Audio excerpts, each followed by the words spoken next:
Hi, I'm Cherylin, and today we're going to be replacing the idler pulley in a Maytag gas dryer. You may need to replace your idler pulley if your dryer is making weird sounds or not tumbling properly. This repair should only take about 20-25 minutes.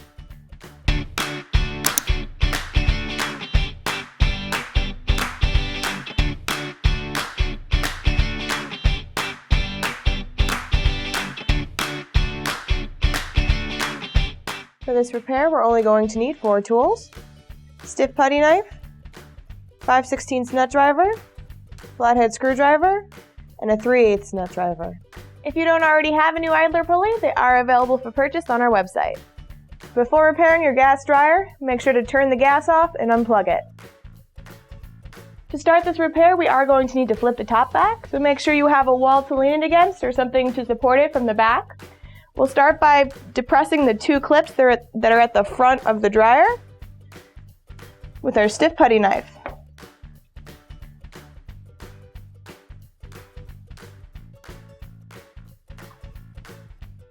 Next, we can disconnect the door switch. Take your flathead screwdriver, lift up on the tab, start pulling those apart.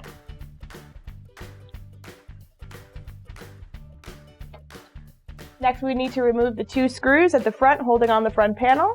We'll take our 5/16 nut driver to remove those.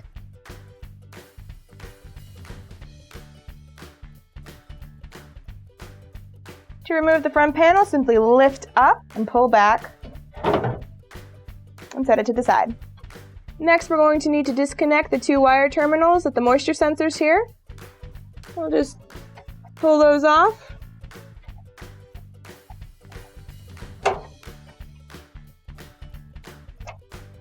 Next, we'll remove the bulkhead. In order to do that, we need to loosen the top 2 screws and then remove the 4 bottom screws. We'll do that.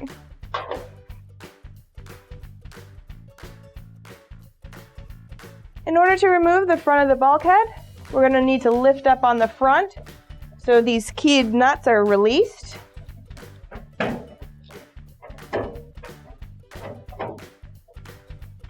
Then just push back on the drum a bit. There is a wheel at the bottom of the bulkhead that needs to be released.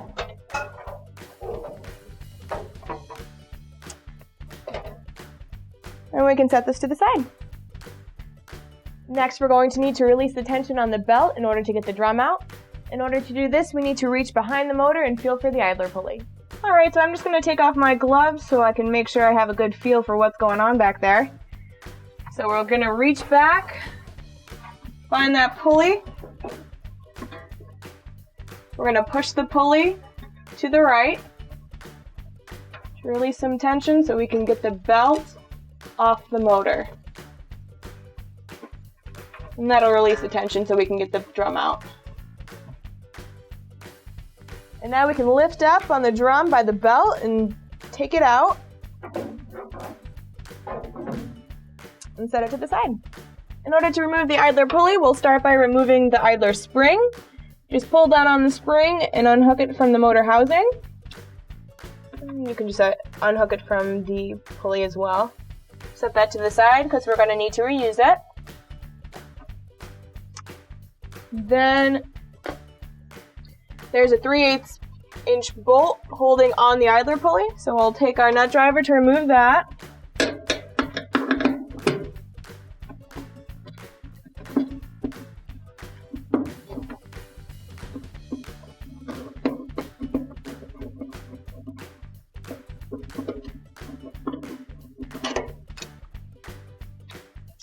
And there we go.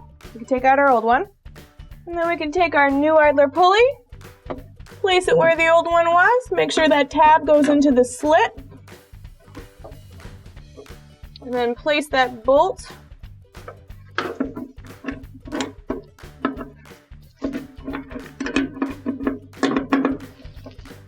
screw that in, nice and tight. There we go. And then lastly, just need to replace that spring. Hook it in from the bottom with the big end of the spring. And hook the small end into the motor housing hole.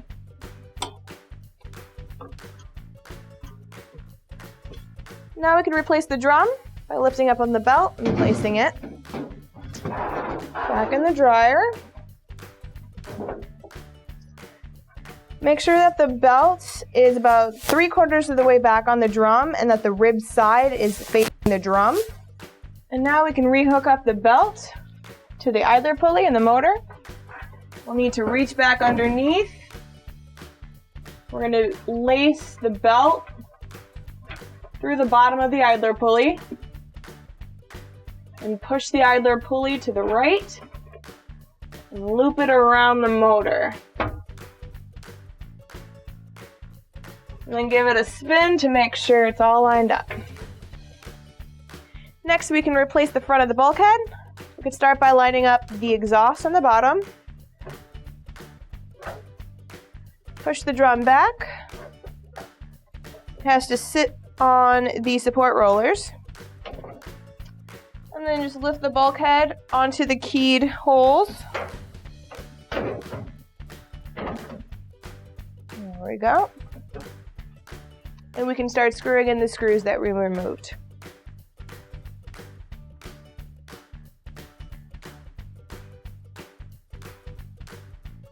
And now we can reconnect the wires.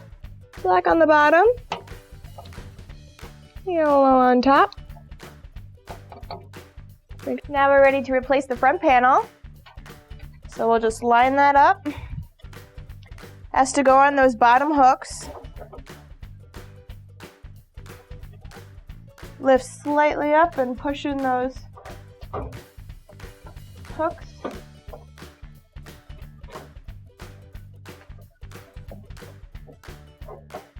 Rescrew in the front panel screws.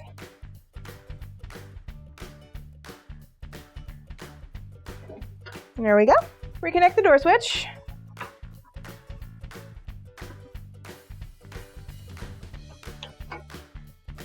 Now we can close the lid.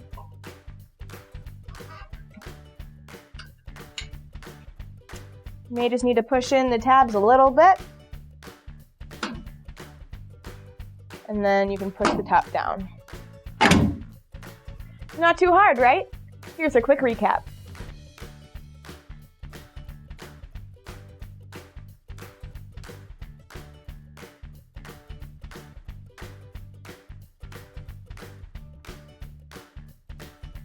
All of our OEM parts and tools are available for purchase on our website. Check them out, along with our social media sites here.